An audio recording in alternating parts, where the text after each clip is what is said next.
My dad told everyone I was a disgrace for not buying him a new car.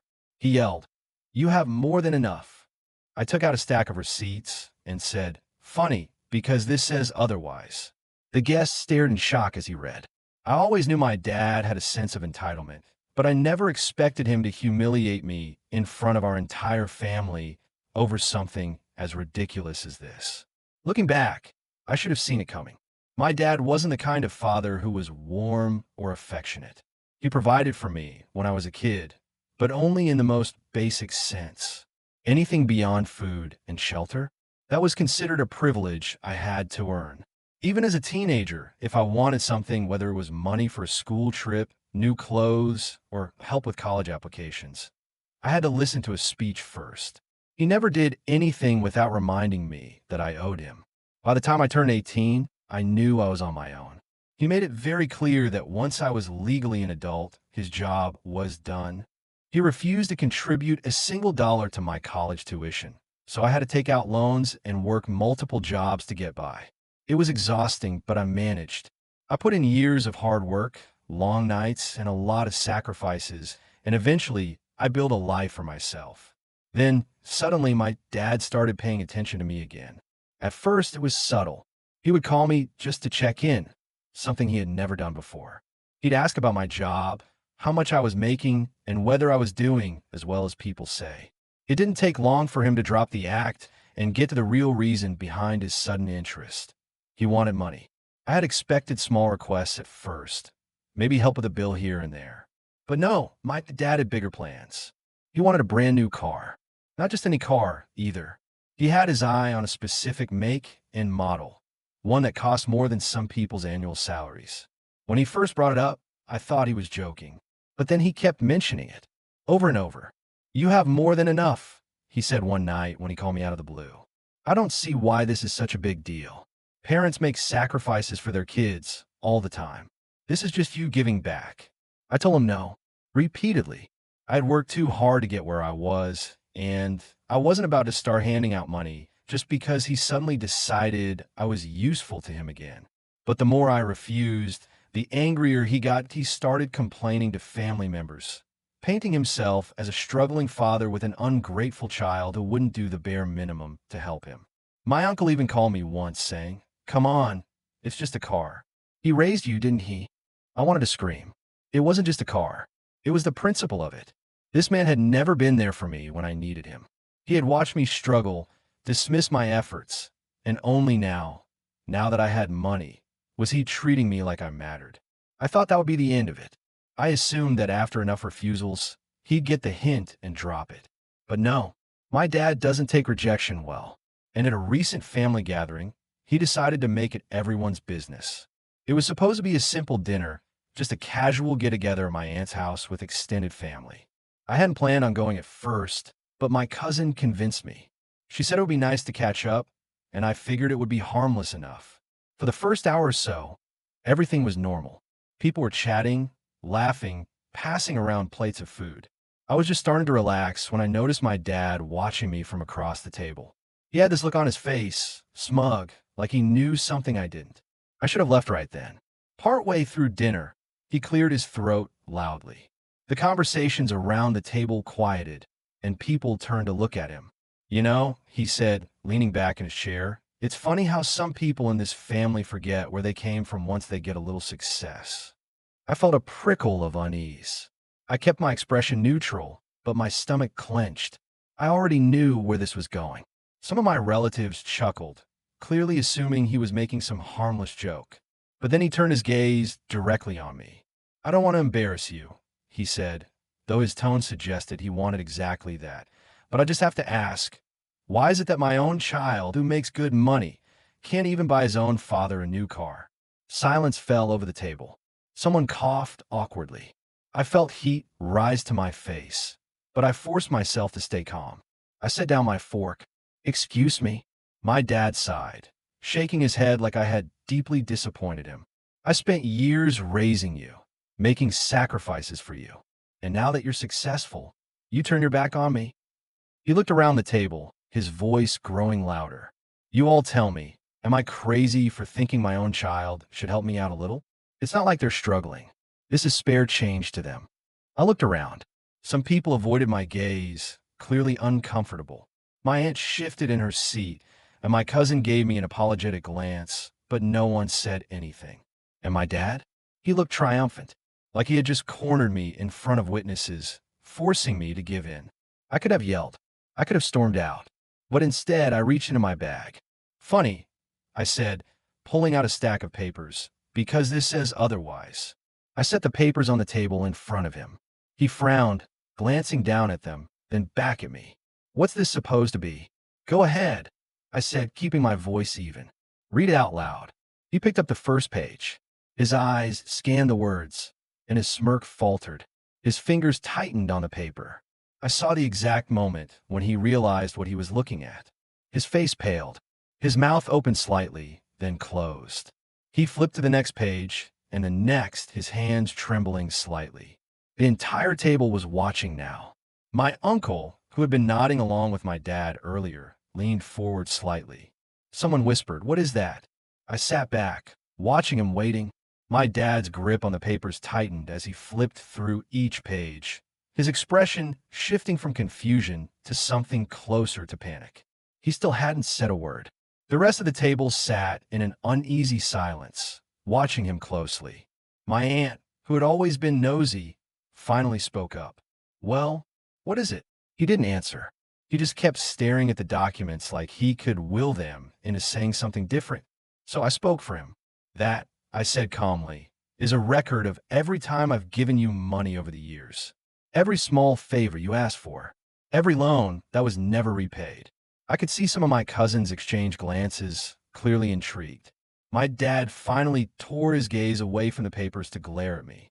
"This is ridiculous," he scoffed, though his voice was noticeably strained. "Why would you even keep track of this?" I tilted my head, because I knew something like this would happen. He let out a sharp, humorless laugh and shook his head. "Oh, come on. You make it sound like I've taken thousands from you." I didn't even blink. "You have." A ripple of murmurs spread through the table. My dad's jaw clenched. I leaned forward slightly. "You might not remember, but I do. Every time you borrowed money because your bills were late. Every time you needed help with groceries, even though you always seemed to have money for beer. Every time you promised to pay me back, but somehow never did. I even included the bigger things, like that time I covered your rent when you were between jobs." His face had gone red now. "I never asked for that," he snapped. "You did that on your own." I let out a quiet laugh. "Right. Because you told me that if you got evicted, it would be my fault for not helping my own father. I was young. I believed you, and I paid for it. But don't worry. I made sure to document everything." I tapped the stack of receipts in front of him. "So tell me, Dad, how exactly do I owe you?" His hands were shaking now, but whether it was from anger or something else, I wasn't sure. "I don't know what kind of stunt you're trying to pull," he said, forcing out a laugh. "But this doesn't change the fact that you could help me out now if you really wanted to. You act like you're so independent, but you wouldn't even be where you are without me." I exhaled slowly. I had been expecting that. The classic, "you owe me for existing" argument. "I got where I am in spite of you," I said, my voice steady. "You didn't help me with college. You didn't support me when I was struggling. You only started caring about me again when you realized I was making money. And the moment I refused to be your personal bank, you tried to turn the entire family against me." I saw something flicker in his eyes, then something that almost looked like fear. Not fear of me, but fear of losing control over the situation. He looked around the table, as if expecting someone to jump in and take his side. But no one did. Some people were avoiding eye contact, while others, like my cousin, looked at him with thinly veiled judgment. For the first time that night, he seemed unsure of himself. But then, instead of backing down, he did what he always did when he felt cornered. He doubled down. "Oh, I see what this is," he said, leaning back in his chair with a forced smirk. "You think you're better than me now, huh? You think money makes you superior?" I shook my head. "No, Dav. I think financial responsibility makes me smarter than you. There's a difference." His bitter smile didn't reach his eyes. He looked me up and down, like he was sizing me up before delivering the final blow. "You know what?" he said, shaking his head. "I should have expected this from you. After all, you take after your mother." Silence. I felt my stomach drop. My mother had left him years ago, and while she wasn't perfect, she had been the only one who ever truly looked out for me. My father had spent years trashing her name, blaming her for everything wrong in his life, and now, sitting in front of our entire family, he decided to drag her into this. He leaned forward, his voice low but sharp. She was selfish too, always pretending to be the victim, always making everything about her. Just like you. He let out a quiet chuckle, shaking his head as if he felt sorry for me. Guess the apple doesn't fall far from the tree. I could hear the faint clatter of silverware as someone shifted uncomfortably. My cousin inhaled sharply, but no one spoke. My jaw clenched. I wasn't a kid anymore. I wasn't going to sit there and let him twist things the way he always did. You mean the woman who worked 2 jobs just to make sure I had food on the table? I asked, my voice calm but cold. The woman you cheated on, belittled, and then blamed for your failures? The woman you called selfish while you spent all her money on yourself? His nostrils flared. You have no idea what you're talking about. I smiled, but there was no warmth behind it. I remember more than you think. He scoffed, shaking his head, but I could see the tension in his shoulders now. He knew he had pushed too far. I leaned forward, lowering my voice just enough to make sure every word landed. You spent my entire childhood teaching me that I owed you, that I should be grateful for every crumb you ever gave me. But the truth is, you never sacrificed anything for me. You only ever did what made you look good. His face darkened, but I didn't stop. And now, when I finally have something for myself, you think you're entitled to it? You think you can humiliate me into giving you whatever you want? I gestured to the stack of receipts on the table. This is proof of every time I did help you. And it was never enough for you. It never will be. His fingers curled into fists. His mouth opened, then closed, like he was struggling to find the right words. I could feel the weight of the room pressing down on us.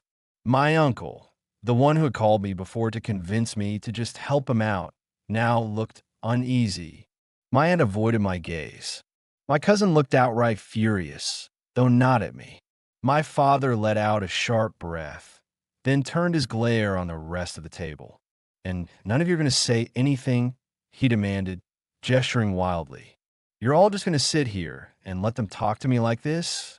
No one spoke. I had to fight the urge to laugh. He had counted on them backing him up.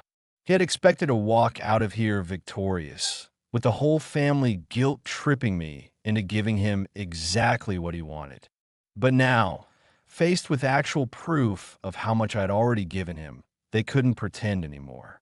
My father looked at me again, his expression unreadable, his mouth pressed into a thin line. I could see it happening, the moment his anger morphed into something else, something more dangerous. And then, in the lowest, most venomous tone I had ever heard from him, he said, "You'll regret this." The words hung in the air like a thick fog, and for a split second, I could almost see the shift in his eyes. It wasn't just anger anymore. It was something more sinister, more desperate, the kind of look you get when someone knows they've lost control and is trying to claw their way back. I held his gaze, unwavering. I had been through too much in my life to be intimidated by his threats anymore. I already regret giving you everything I did, I said, my voice steady but firm. The silence after that was deafening. I could feel my pulse quicken, but I refused to let it show.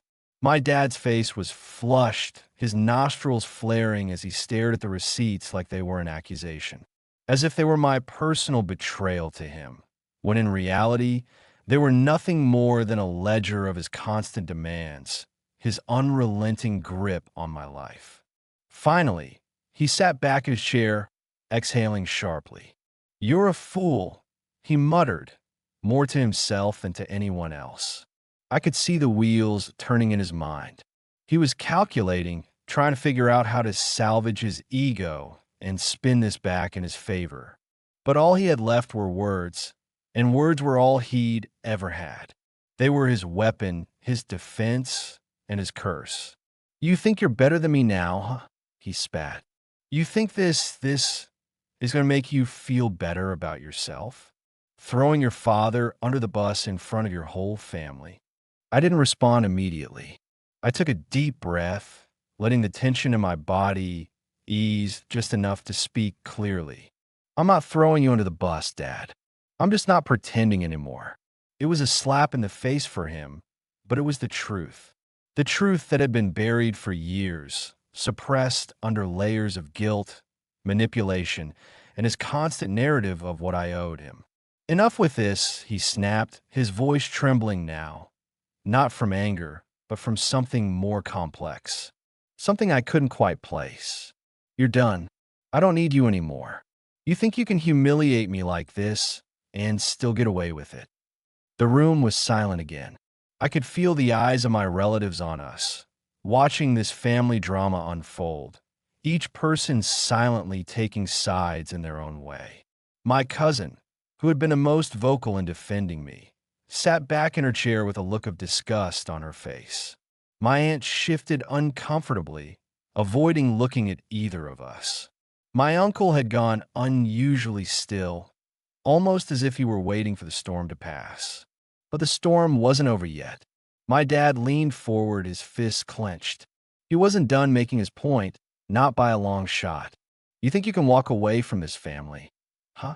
You think you could just cut me off, take what I gave you, and act like it's all you're doing? I built you up. I made you who you are. His voice was rising again, but this time there was an edge to it that sounded less like indignation and more like desperation.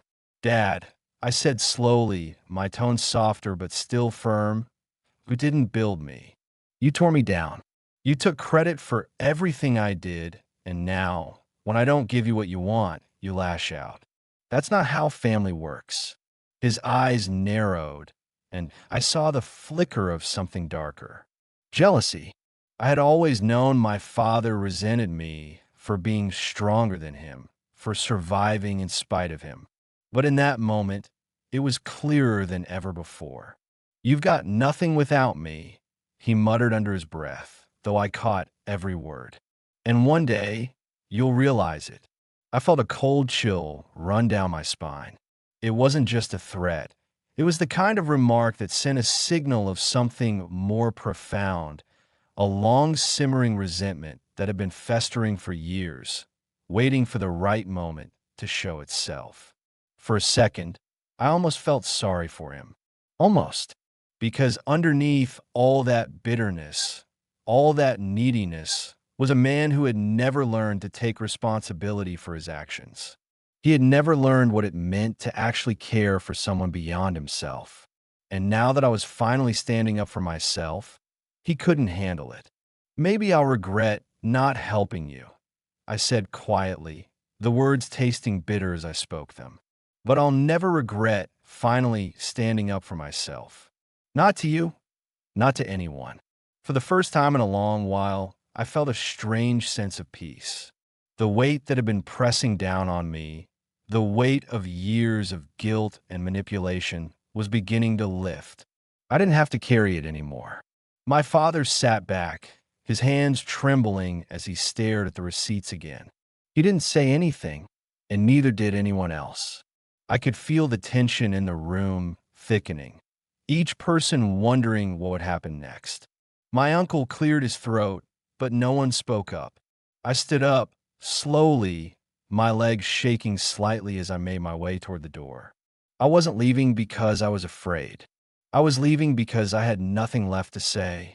I'm done here, I said, my voice quiet but resolute. No one tried to stop me.